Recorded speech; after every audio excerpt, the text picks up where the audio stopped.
کہ پیٹ میں تم کو جو نشوونما دی جا رہی تھی اس وقت وہ تم کو یعنی صحیح و سالم بنانے کے بجائے اندھا بہرا گونگا بنا سکتا تھا، تمہارے حواس چھین سکتا تھا، تمہیں اپاہج بنا سکتا تھا۔ جیسا کہ آپ دیکھتے ہیں کہ دنیا میں کتنے بچے آج یعنی ذہنی طور پر کمزور پیدا ہوتے ہیں، کروڑوں کی تعداد میں ہیں، کروڑوں کی تعداد میں، یعنی ان کے ذہن کی نشوونما ہی نہیں ہوتی۔ وہ پیدا تو ہو جاتے ہیں لیکن ان کا ذہن بالکل بچوں جیسا ہوتا ہے، بڑے ہو جاتے ہیں، جوان ہو جاتے ہیں۔ تو ایسا بھی کر سکتا تھا تمہارے ساتھ، تم کیا کر لے سکتے تھے اس کے ساتھ؟ تم تو بے بس تھے، اور پھر تم کو باہر لانے کے بعد جب چاہے جب ہلاک کر سکتا تھا، تمہیں کوئی حادثے میں پکڑ کر تمہیں ہلاک کر سکتا تھا۔ یہ تمام چیزوں کی دیکھنے اور سمجھنے کے باوجود بھی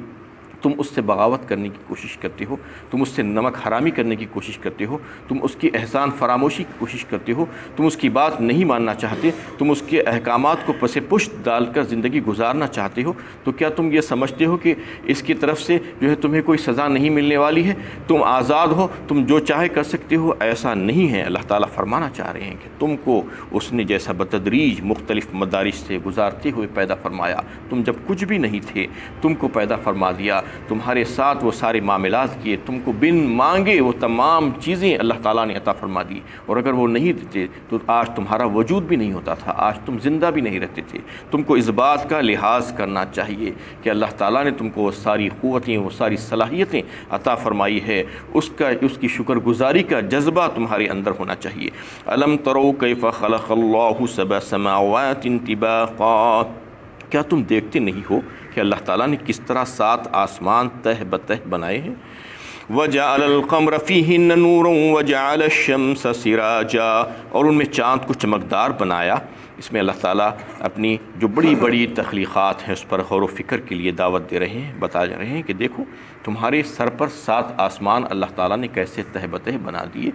اور تم اس بات کے قائل ہونا چاہیے تم کو۔ وَجَعَلَ الْقَمَرَ فِيهِ نُورًا وَجَعَلَ الشَّمْسَ سِرَاجًا، اور چاند کو اس نے چمکدار بنایا تاکہ تاریکیوں میں زمین کو منور کر دے، اور سورج کو اس نے روشن بنایا۔